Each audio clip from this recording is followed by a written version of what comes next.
लसूण खायला नाक मुरडणारे सुद्धा ही रेसिपी नक्की आवडीने खातील, कारण इतकी टेस्टी ही लसूणाची रेसिपी तयार होते। ही रेसिपी करायला जास्त अवघड नाही आहे, सोपीच रेसिपी आहे आणि कमी साहित्यात होणारी ही रेसिपी आहे।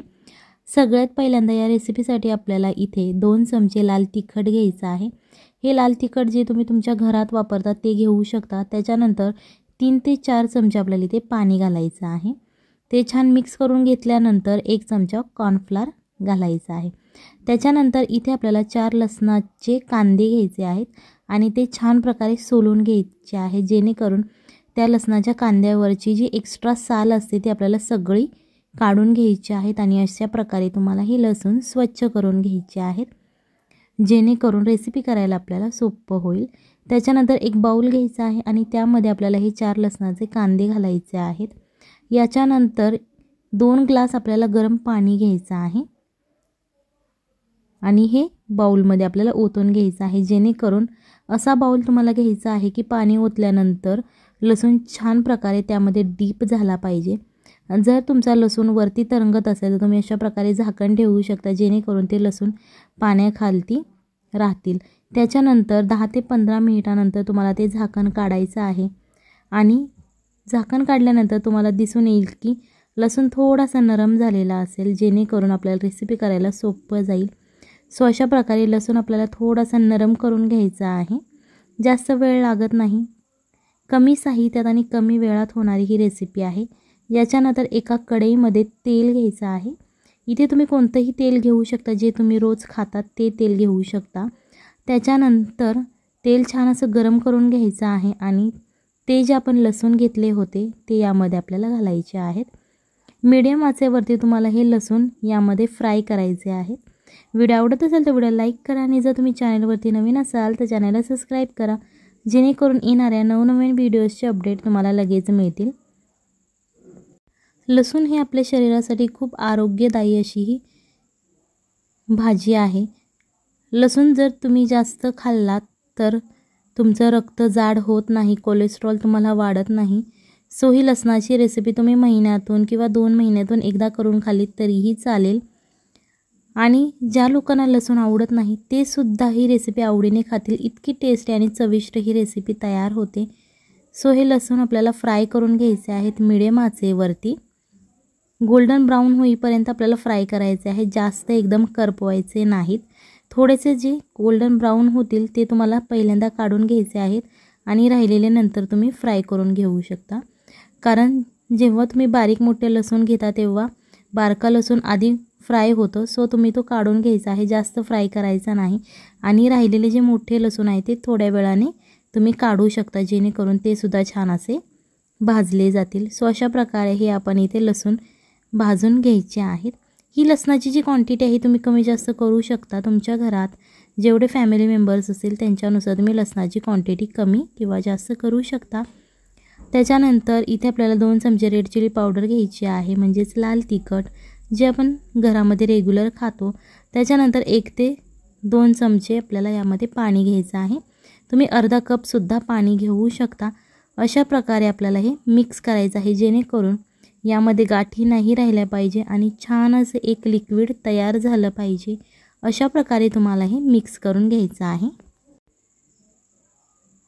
हे मिक्स करून झाल्यानंतर इथे आपल्याला 1 चमचा कॉर्नफ्लोअर घ्यायचा आहे, तुम्ही 2 चमचे सुद्धा यूज करू शकता। जर तुम्हाला कॉर्नफ्लोअर आवडत असेल तर तुम्ही जास्तचा घेतला तरीही चालेल, काहीच प्रॉब्लेम नाही आहे।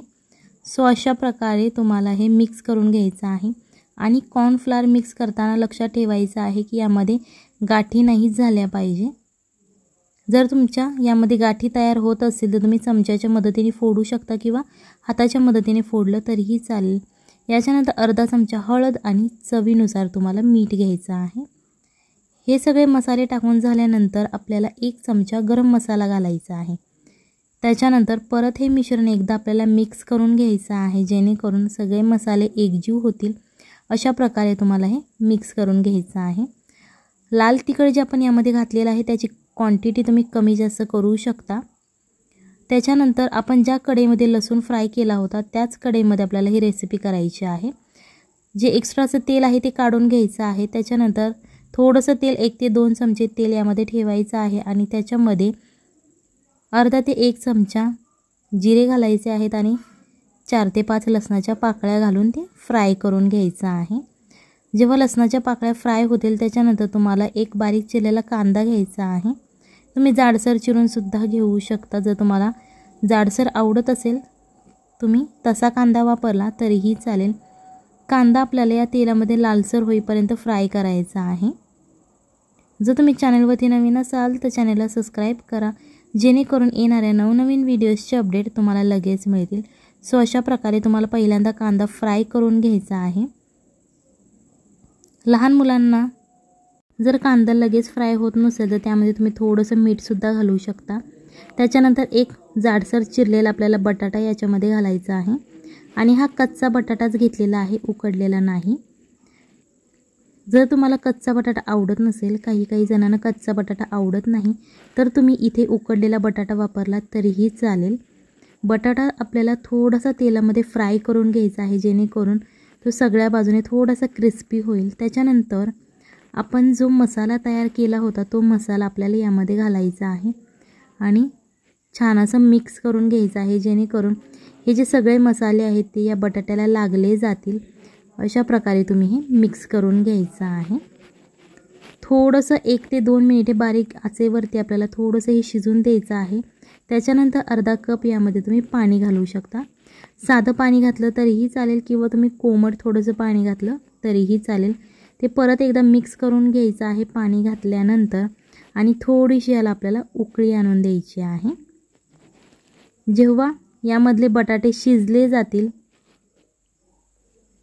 अशा प्रकारे तुम्हाला हे मिक्स करून घ्यायचं आहे। बटाटे शिजल्यानंतर तुम्हाला पुढची रेसिपी करायची आहे। एकदा बटाटे शिजले की तुम्हाला त्याच्यानंतर आपण जो लसूण फ्राय करून घेतलेला आहे तो यामध्ये घालायचा आहे। जर तुम्ही उकडलेला बटाटा घातला असेल तर तुम्ही लगेच हे जे लसूण आहे ते घालू शकता, कारण बटाटा आधीच शिजलेला असतो। सो अशा प्रकारे आता हे मिक्स करून घ्यायचं आहे। छान असं मिक्स करून घ्या, जेणेकरून हे जे मसाले आहे ते लसणाच्या सगळ्या पाकळ्यांना लागले जातील आणि आतपर्यंत हा जो मसाला आहे तो शिरला जाईल। अशा प्रकारे तुम्हाला हे मिक्स करून घ्यायचं आहे। याच्यानंतर थोडंसं त्याला 1 ते 2 मिनिटे शिजून द्यायचं आहे बारीक आचेवरती, एकदम मोठा गॅस करायचा नाही। त्याच्यानंतर यामध्ये 1 ग्लास पाणी ओतायचं आहे, जेणेकरून हा जो लसूण आपण यामध्ये घातलेला आहे तो छान असा शिजला पाहिजे, जेणेकरून याची टेस्ट खूप छान लागते। ही रेसिपी तुम्ही चपातीबरोबर खाऊ शकता किंवा भाताबरोबर खाल्ली तरीही चालेल, किंवा जर तुम्हाला भाकरी आवडत असेल तुम्ही त्याच्याबरोबर खाल्ली तरीही चालेल। खूप छान अशी टेस्टी ही रेसिपी तयार होते। सो हा एकदा का लसूण शिजला की त्याच्यानंतर तुम्ही ही रेसिपी सर्व करू शकता। ही रेसिपी एकदा नक्की घरी ट्राय करा, आपल्या फॅमिली मेंबर्सना खाऊ घाला आणि मग मला कमेंटमध्ये सांगा कशी झाली होती। चला तर मग बाय।